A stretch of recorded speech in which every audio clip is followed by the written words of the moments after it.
UAEയുടെ 53-ാം ദേശീയദിനാഘോഷത്തിൽ ദേശീയ പതാകയുടെ ചതുർവർണ്ണവും ഭരണാധികാരികളുടെ മുഖങ്ങളുമായി പുതിയ ആഡംബര കാറിൽ ഇപ്രാവശ്യവും ശ്രദ്ധേയമായി മലയാളി യുവാവ്.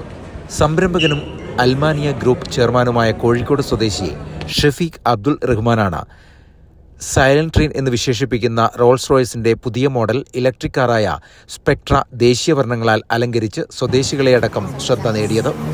2 എഞ്ചിനുകളുള്ള ഈ കാറിന് 10 കോടി ഇന്ത്യൻ രൂപയാണ് വില.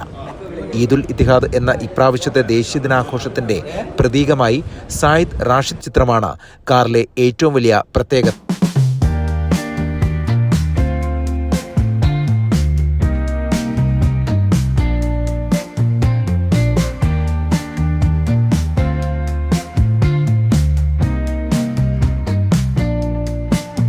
ഈ രാജ്യത്തോടുള്ള കടപ്പാട് കൂടി വരാൻ അപ്പം അതിനനുസരിച്ച് നമ്മളുടെ ഈ രാജ്യത്തോടുള്ള സ്നേഹവും ബഹുമാനവും നമ്മൾ അതിനനുസരിച്ച് എത്ര നമുക്ക് ചെയ്യാൻ പറ്റുമോ ആ സ്നേഹം ഈ ലോകത്തോട് കാണിച്ചു കൊടുക്കും.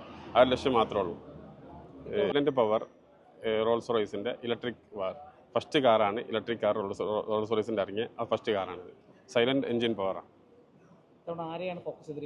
ഇപ്രാവശ്യം സായിദ് റാഷിദ് എന്ന ആ നേരത്തോടായിരുന്നു UAE ഇപ്രാവശ്യം വെച്ചൊരു പുതിയ അതിനനുസരിച്ചുള്ള എല്ലാ ഡെക്കറേഷൻ ചെയ്തിട്ടാണ് ചെയ്തിരിക്കുന്നത്.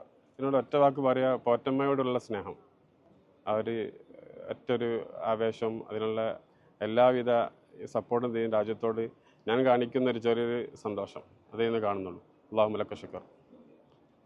തന്റെ ഹീറോയായ ദുബായ് കിരീടാവകാശിയായ Sheikh Hamdan bin Mohammed bin Rashid Al മക്തൂമിന്റെ ചിത്രവും പറന്നുയരുന്ന ഫാൽക്കണിന്റെ ചിത്രവും സ്വർണം കലർന്ന ഇലക്ട്ര പ്ലേറ്റഡ് ഷീറ്റ് ഉപയോഗിച്ച് കാറിൽ ചിത്രീകരിച്ചിട്ടുണ്ട്. UAE ഭരണാധികാരികൾ സ്വീകരിച്ച ധീരമായ സമീപനങ്ങളോടുള്ള ആദരവാണിതെന്ന് ഷഫീഖ് വ്യക്തമാക്കി.